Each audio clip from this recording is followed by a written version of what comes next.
Hello and welcome to the Grandfather's Cave. In this video I want to talk to you about abilities and about skill checks.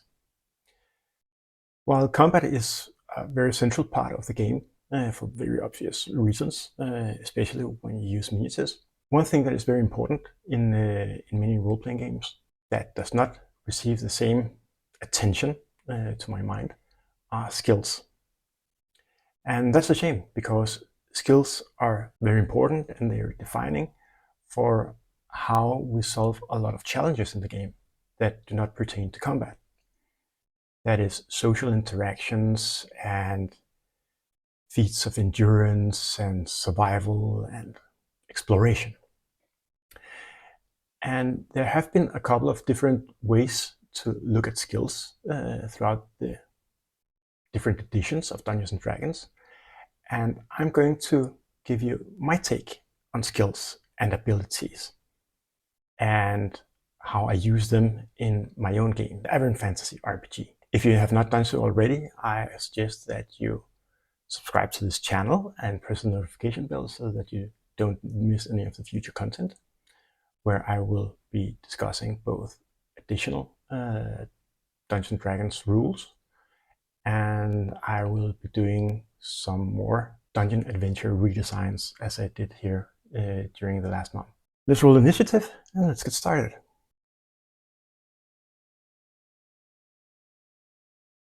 I have been playing Dungeons & Dragons since around 1986, and I have therefore experienced both the BECMI rules, that is the basic and expert and companion and so forth, rules in the red, blue and teal boxes.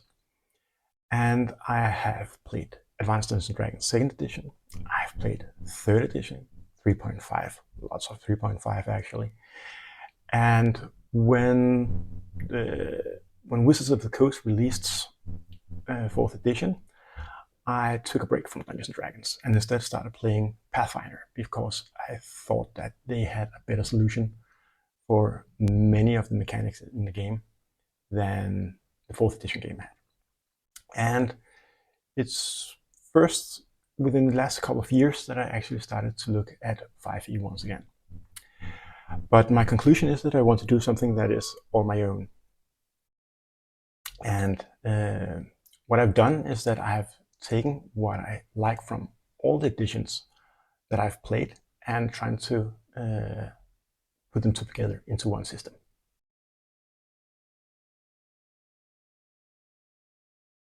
One thing I really admired about the 3.5 rules is the way that ability scores were consolidated. That they made a single table that described the progression of all skills. And you started off from when you had a 10 or an 11 in an ability score, and you just had a modifier of 0. And if you increased your ability score to 12 or 13, that would be a +1. 14 to 15 +2, and so forth. I'm sure you already know that. And it was a very beautiful system. It's very intuitive, and it played into this whole more simpler mathematics that the Dungeons & Dragons game had. It did away with many of the tables that were needed to play the earlier editions.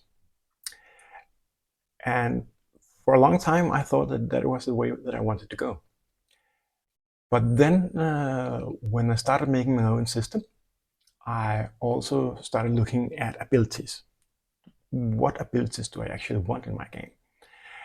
And I soon realized that there was one missing. I wanted luck in there. And I also want the ability scores to be more significant than the ability modifiers. So what I did is that I adjusted the table and just pushed it 1 point in each direction. And that means that in the game that I have designed, that if you have a 9, a 10, 11, or a 12, you just have 0 modifier. And then if you have 13, 14, you get a +2, or sorry, you get a +1, and so forth. And the same when you go negative. If you have an 8 or a 7, you get a -1. And this actually curbed some of the ability score inflation that I have experienced in 3.5 Pathfinder and even 5e. Also, I was listening to videos from other creators, in particular Professor Dungeon Master at the Dungeon Craft, where he just made his own Deathbringer system, where he dropped the ability scores altogether and just used the modifiers. So in strength, instead of having a 12 or a 13, you just have +1. I think there's a very simple charm in it, and I was very curious about it. But I decided to go the other way, precisely to curb the inflation of ability scores. While I'm very satisfied with that, how I lowered the importance of the ability score modifiers and made way for other modifiers to be more influential, I also realized that I wanted the ability scores themselves to mean more than the modifiers. And I'll get into that in a moment.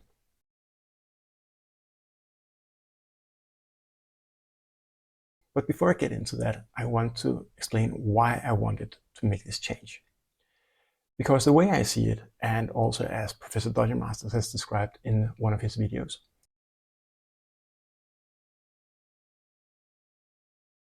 there is something going on with the math in the game. And the way the math is put together, you will, as a player, not experience actually getting much better at the challenges you're taking on. Because the goalposts are always being pushed, they're always being moved. So while you might have a 50% chance to accomplish an average difficulty task at first level, you will have the exact same chance at higher levels, because while you get better at your skills, the difficulty classes of the checks you're making are becoming higher as well. And therefore, I find that the bonuses you get from having a particularly well-crafted set of tools, or from having a feat or something like that, they matter less and less, especially when you advance in levels. And I wanted it to be the opposite. I wanted those things to matter more than what is your ability score and how have you prioritized the progression of the skills, how have you divided skill points and stuff like that. And that is actually one of the main reasons why I wanted to reduce the modifiers that the ability scores granted. But I also wanted the ability scores themselves to mean more. And looking at rules, thinking things over, I actually found out that the approach that I want to use is the one that goes back to Advanced Dungeons and Dragons.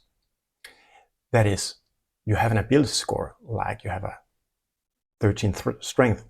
And when you check that strength, instead of rolling a d20 and adding the +1 modifier and comparing it to a difficulty class, instead you roll a d20, and if you roll the same or lower than your strength score, the 13, then you make it. Then you made that strength check. To me, that is incredibly simple and intuitive, and makes a difference whether you have a 12 or a 9 in your strength. A very big difference, actually. I think it's 15%. And you might think that that's a very simple way to look at it, because every challenge you undertake as a player character are, of course, not the same. And what I do is that I say that if you are making an average difficulty strength check, then you just roll against your strength. If you are making a difficult one, then your strength might be penalized with a -5, and if it's a very difficult one, with a -10. Conversely, if you are making an attempt at an easy task, you will add 5 to your strength, and if it's an incredibly easy task, you will add 10 to your strength. Thus, again, going back to your character with 12 strength, if you're doing something difficult, then you suddenly have to roll a 7 all over. And if you're doing something incredibly hard, then you would have to roll 22. which for most persons would be difficult to do on their own. But of course, you could enlist help from some of your adventuring comrades to get some extra bonuses.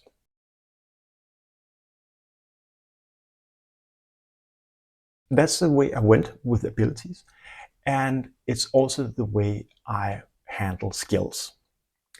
In my game, in the Avern Fantasy RPG, I have reduced the number of skills to 17. I will list them for you.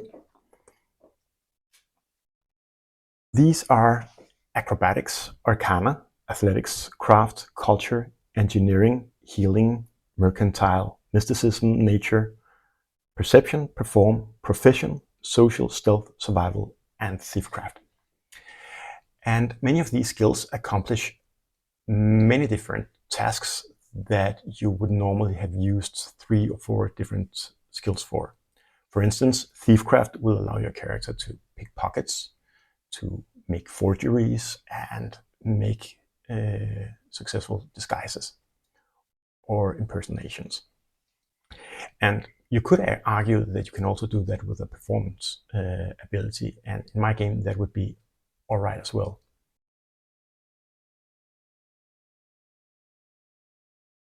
One thing that is particularly interesting about how I handle skills, if I say so myself, is that I use what I call the MAT approach.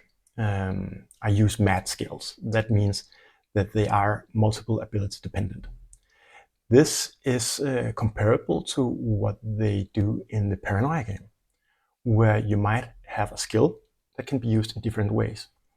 And in my game, when a player says they want to use a skill, it is important to know what they want to use a skill for and how they want to use a skill.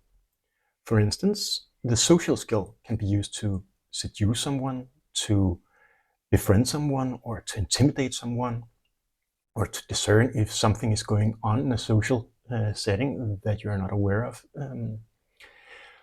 But depending on what you do, different abilities might be called for to make the check. So if you have the social skill and you want to intimidate someone, you might want to do it with strength if you're threatening to break their bones, or you might do it with the presence skill if you are threatening to put them out of a job or to do some other sort of blackmail. On the other hand, if you're trying to seduce someone, you might use your presence. If you're trying to get an insight into a social situation, you might use your wisdom. And also, depending on how a player describes how they approach a situation, they might use different abilities or might use different skills. For instance, if you are sitting in the yurt of a chieftain and you want to make a good impression on him, you could use your social skill and use your presence. Or you could use your knowledge of foreign cultures. You could use your observation skills to figure out what are other people doing in the yurt.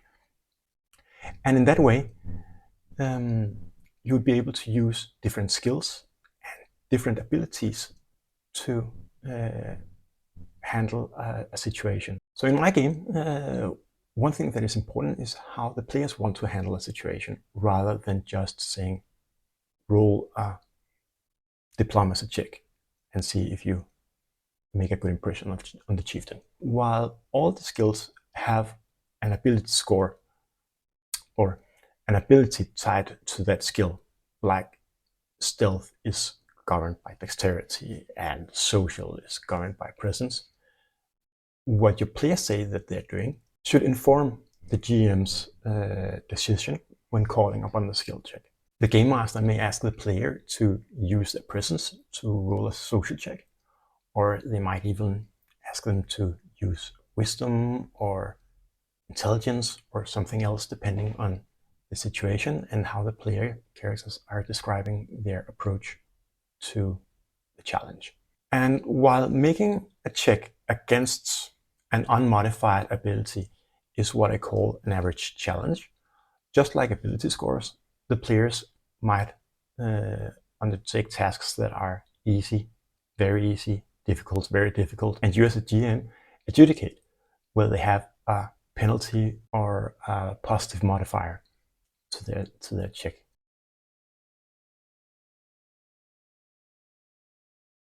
Generally, the skills do not progress as the character progresses.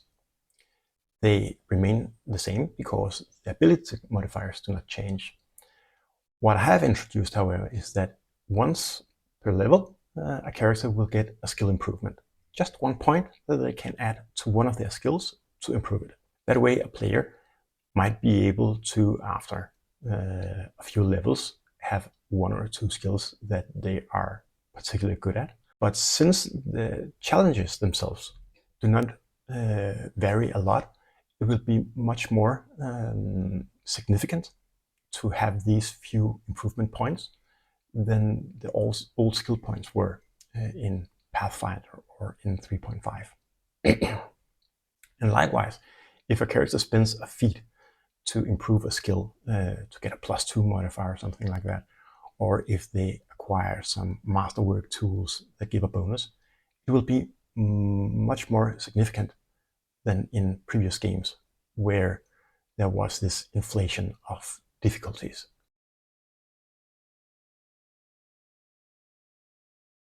In the Avern Fantasy RPG, all characters are automatically proficient with all their classes' class skills. And at the same time, they do not have proficiency with any other skills unless they spend feats. There are some allowances during character creation to exchange some of your class skills for non-class skills, but that is not important right now. What is important, however, is to specify what does it mean to be proficient. The way that I have made skill progression and challenges, a character can be asked to make a basic or an advanced skill check.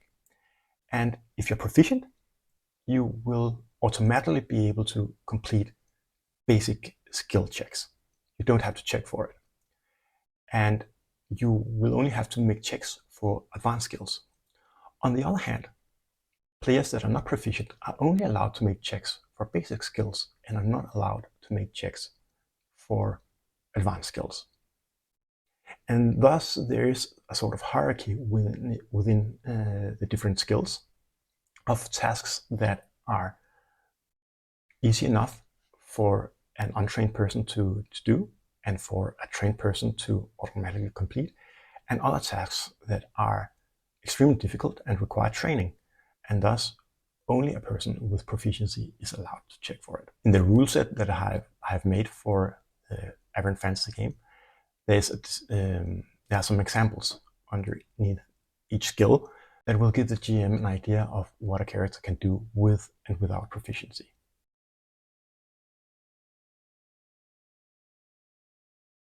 The one last thing, of course, is that what happens when you do opposed checks, because that functions just as normal, except that 2 characters roll off, and if it's ability check, let's say strength check, the characters compare the margin with which they succeed, and the character with the greatest margin wins that check.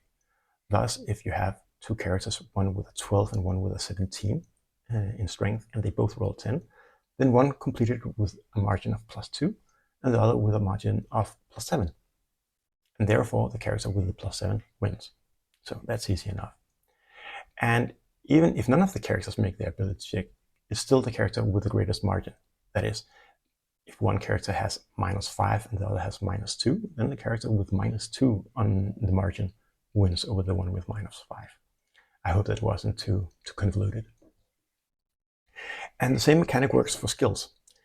The only thing to keep in mind there is that characters with proficiency in a skill, they gain a +10 bonus when making opposed checks. This +10, of course, cancels out with a +10 from another skill character. So if you have a stealthy rogue that is trained in that tries to sneak past a very well-trained guard with proficiency in perception, then their +10 bonuses would cancel each other out. However, if the guard is not very well trained and does not have the perception skill, then the rogue has a decided advantage with a +10 bonus.